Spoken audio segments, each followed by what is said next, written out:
Timnas Indonesia banyak peluang versus Vietnam. Babak pertama Timnas Indonesia versus Vietnam berakhir imbang tanpa gol dalam duel leg pertama semifinal Piala AFF 2022 di Stadion Utama Gelora Bung Karno pada Jumat 6 Januari. Timnas Indonesia dan Vietnam sama-sama berusaha waspada di awal-awal permainan.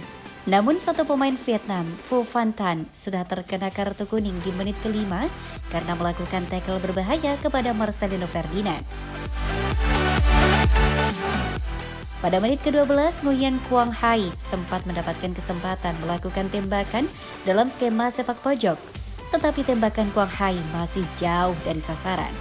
Di menit ke-20, Marcelino menyodorkan umpan matang ke kotak penalti yang bisa diterima oleh Dendi Sulistiawan. Dendi yang sudah berhadapan dengan kiper Vietnam, Dang Phang Lam, memutuskan mengoper bola alih-alih mencoba melakukan tembakan. Umpan Dendi dengan mudah dipatahkan oleh bek Vietnam, serangan Indonesia pun patah.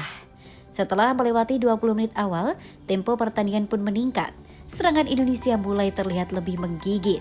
Pada menit ke-29, Yaakob Sayuri melepaskan tembakan dari luar kotak penalti. Bola meluncur kencang dengan hanya melenceng tipis di sisi gawang kiri. Di menit ke-36, umpan brilian Rahmat Irianto bisa diterima oleh Marcelino, tetapi tendangan Marcelino bisa diblok oleh Dang Van Lam. Tak lama berselang, ancaman berikutnya datang lewat Yaakob Sayuri. Sundulan Yaakob Sayuri menyambut umpan Pratama Arhan kembali mampu dibendung oleh Dang Van Lam. Vietnam kesulitan menembus pertahanan Indonesia yang dikomandoi oleh Fahridian Arianto. Alhasil, mereka tak punya peluang emas untuk mencetak gol di babak pertama. Selain itu, Indonesia sudah bisa menurunkan Jordi Amat. Sebelumnya, di absen melawan Filipina karena terkena akumulasi kartu. Jordi Amat ditempatkan sebagai gelandang bertahan bersama Maklok. Rizky Ridho dan Fahruddin Arianto dipercaya Sintayong di lini belakang. Dendi Sulistiawan kembali dipercaya di lini depan. Dia diharapkan bisa membobol gawang Vietnam yang dikawang Dan Phang Lam. Vietnam kembali mengandalkan mesin gol Nguyen Thanh Linh. Dia sudah mencetak 3 gol di Piala AFF 2022.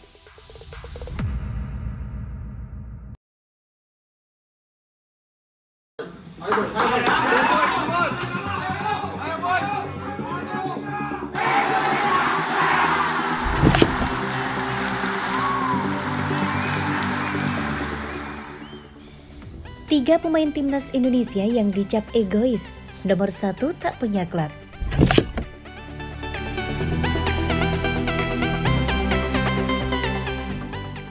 Daftar 3 pemain timnas Indonesia yang dicap egois. Salah satunya Egy Maulana Fikri yang pernah jadi langganan main di Eropa, tapi saat ini sedang tidak punya klub. Timnas Indonesia yang saat ini berjuang di Piala AFF 2022 dianggap bermain kurang efektif karena 1-2 pemainnya dicap egois. Pemain kerap memaksakan kehendaknya meski anggota tim lain berdiri bebas untuk mencetak gol.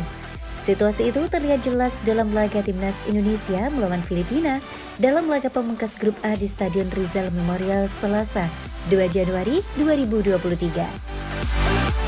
Sepanjang pertandingan Timnas Indonesia menciptakan 20 tendangan ke arah gawang, akan tetapi cuma menang tipis 2-1.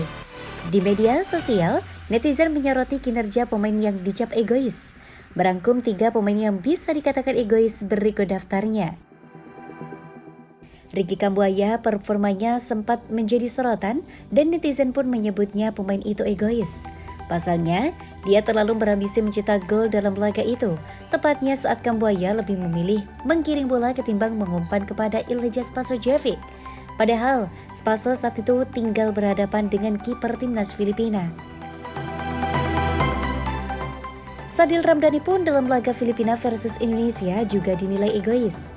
Oleh dikarenakan, pemain itu begitu percaya diri mengeksekusi peluang agar menjadi gol. Peluang itu saat dia memilih menendang bola langsung ke gawang Filipina. Padahal di saat yang bersamaan 2 pemain lainnya tanpa pengawalan. Egy Maulana Fikri pun tidak terlepas dari penilaian egois. Pasalnya keputusan pemain itu kerap kurang tepat dalam laga itu. Contohnya, Egy Maulana Fikri juga sempat berhadapan 1 lawan 1 dengan kiper. Akan tetapi, bola yang dilepaskan terlalu kencang dan disebut umpan meski tidak bisa dijangkau pemain lainnya. Egy masih punya klub setelah putus kontrak dengan klub Slovakia, FC Vionzlate Moravce. Satu pemain timnas Indonesia yang sama sekali belum main di Piala AFF 2022 akan Anda ketahui, yakni pemain tersebut adalah Muhammad Riyandi, pemain Persis Solo. Muhammad Riyandi merupakan pemain yang berposisi sebagai penjaga gawang.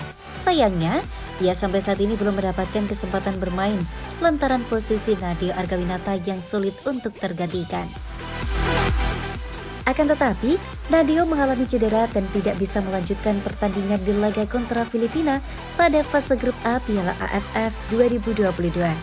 Sayangnya, pada saat itu pelatih timnas Indonesia, Sintayong lebih mempercayakan posisi penjaga gawang kepada Syahrul Trisna.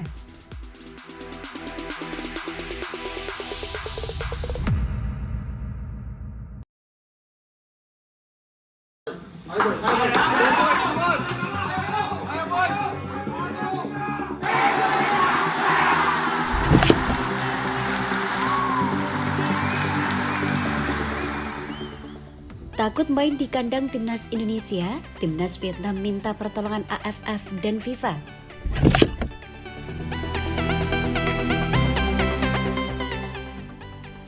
Timnas Vietnam menaruh kewaspadaan tinggi saat bertemu ke markas timnas Indonesia pada semifinal Piala AFF 2022. Timnas Indonesia dan timnas Vietnam bakal saling bentrok di babak semifinal Piala AFF 2022. Duel Indonesia versus Vietnam akan berlangsung dengan sistem kandang tandang. Vietnam lebih dulu bertamu ke Stadion Gelora Bung Karno, Jakarta pada Jumat 6 Januari 2023. Setelah itu, The Golden Star dijadwalkan menjamu timnas Indonesia di Stadion Maidin Senin 9 Januari 2023. Menjelang leg pertama semifinal Piala AFF 2022, Federasi Sepak Bola Vietnam langsung bergerak menyiapkan segala aspek. Salah satu faktor keamanan skuad timnas Vietnam ketika bermain di kandang timnas Indonesia. Federasi Sepak Bola Vietnam bahkan sampai meminta bantuan kepada AFF dan FIFA serta menjalin komunikasi dengan PSSI. Hal ini sebagai bentuk kekhawatiran mereka terhadap insiden yang dialami timnas Thailand beberapa waktu lalu. Pada babak penyisihan grup A, bus yang ditumpangi pemain Thailand dilempari batu oleh supporter fanatik Indonesia hingga mengakibatkan kerusakan. Mengenai keamanan tim ketika bermain di tempat yang rawan seperti Indonesia, saya meminta AFF untuk mengundang ahli FIFA bersama dengan pekerjaan keamanan, kata Presiden VFF Tran Kok Tuan. Saya harap tim kami terlindungi dengan baik, ujarnya dikutip dari Zing News. Keputusan ini diambil VFF setelah menjalin diskusi dengan pelatih timnas Vietnam Park Hang-seo. Saya telah mengirim dokumen ke kedutaan Vietnam untuk mendukung dampak dan penyebarluasan rekan kami untuk mengambil tindakan perlindungan. Ini adalah keputusan yang telah saya dan Park Hang-seo diskusikan sejak 1 Januari. AFF perlu mengundang 2 lagi pengawas pertandingan dari AFC dan FIFA untuk memastikan terselenggaranya babak semifinal, kata Kwok Tuan. Lebih lanjut, Kok Tuan juga menceritakan kesulitan lain yang dialami timnas Vietnam saat bertolak ke Jakarta. Tim Vietnam mengalami kesulitan untuk pergi ke Indonesia pagi ini, kata Kok Tuan. Ada 5 orang berpaspor Korea Selatan di staf kepelatihan yang membutuhkan visa untuk masuk ke negara itu. Namun, kami segera mengatasi dengan menelpon pihak kedutaan dan perwakilan AFF untuk meminta bantuan, ujarnya.